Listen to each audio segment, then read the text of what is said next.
అర్థమైందా? నా కర్మణ నా ప్రజయ ధనేన త్యాగేన ఏకే. అమృతత్వ మానసు. అమృతత్వాన్ని పొందాలంటే త్యాగేన ఏకే. ఇది చెప్పి మీరు త్యాగం చేయాలండి, మీరు డబ్బులు దానం చేయాలి, ఆ దేవాలయాన్ని కట్టించాలి, ఇంకేదో చేయాలి. డబ్బులు దానం చేయమంటే ధనేనాలోకి వస్తారు. త్యాగం చేయవలసింది నామరూపక్రియలు నేనన్న భావం త్యాగం చేయాలి. పిచ్చివాడ అది చేయడానికి కూర్చొని కూడా ఏం కష్టపడాలో ఆలోచించు. అంతేగాని అయమాత్మ ప్రవచనైన లభ్య, ప్రవచనాల వల్ల లభ్యం కాదు.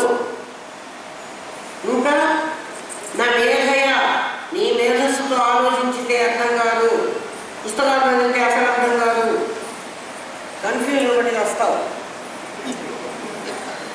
నా బహునా స్మృతేనా, ఇక్కడ కొంత ఉపన్యాసం, అక్కడ కొంత ఉపన్యాసం, వాడి దగ్గర కొంత, వీడి దగ్గర కొంత, తనది కొంత, తాడపల్లి వారి కొంత, చింతపల్లి వారి మరో కొంత వింటే అస్సలు అర్థం కాదు. ఆలోచించమ్మ, చాలా టైం అయింది, 2 గంటలు అయింది. ఇంకొకసారి చెప్పుకున్నాం. ఇప్పటి వరకు మీకు మీ ఆత్మని గురించి, బ్రహ్మను గురించి అర్థమయ్యేటట్టు చెప్పానని అనుకుంటున్నాను. నేను ఏమన్నా అర్థం కాకపోతే మళ్ళీ అడిగితే కూడా చెప్తాను. జీవత్వం, జీవాత్మ, ప్రత్యేగాత్మ, పరమాత్మ, దేవుడు, దేవుడే ఈశ్వరుడు, అవతార పురుషుడు. దేవుడే ఈశ్వరుడు కాదు, దేవుడు విగ్రహంలో బంధిస్తే ఈశ్వరుడు, సగుణం అయితే ఈశ్వరుడు, నిర్గుణం అయితే దేవుడు. అది చెప్పలేదు మనం. అందుకు బ్రహ్మ 6 గురించి చెప్తున్నాం. అవతార పురుషుడు, బ్రహ్మ. ఈ 6 గురించి ఎప్పుడు ఎవరు నిద్రలే పడినా నేను చెప్పగలిగేటట్టుగా. ఇవన్నీ కూడా ఒకటే. ఎవడైతే జీవుడు అని మనం స్టార్ట్ చేశామో వాడే బ్రహ్మైవ. జీవుడు పరమాత్మైవ అనలేదు, జీవుడు ఈశ్వరేవ అనలేదు. జీవుడికి ఈశ్వరుడు వరకు ఒకటే కేటగిరీలో పారేశారు, బ్రహ్మంలో ఒక కేటగిరీలో పడేశారు. వీడు వాడవ్వ. ఓం తత్సత్.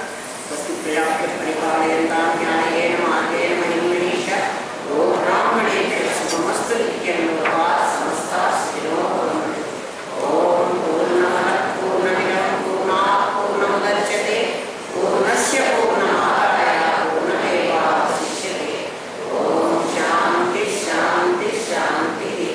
ఓం నమో బ్రహ్మాదిభ్యో బ్రహ్మణిభ్యో సాంప్రదాయ కర్తృభ్యో వంశఋషిభ్యో గురుభ్యో నమో మహద్భ్యః. సర్వోపద్రవరహిత ప్రజ్ఞానగణనా ప్రత్యగత్తో బ్రహ్మైవాహమస్మి బ్రహ్మైవాహమస్మి బ్రహ్మైవాహమస్మి. మీరు రోజు అంటున్నారు బ్రహ్మైవాహమస్మి అని, నేను బ్రహ్మనేమో అంటున్నారు, బ్రహ్మమునే అంటున్నారు. ఇవాటిది నిన్నటిది ఈ 2 క్యాసెట్ చేసుకుని రోజు వినండి.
బాబు ఇది మళ్ళీ వాళ్ళు ఎవరెవరు చూసుకుంటారు, మీరు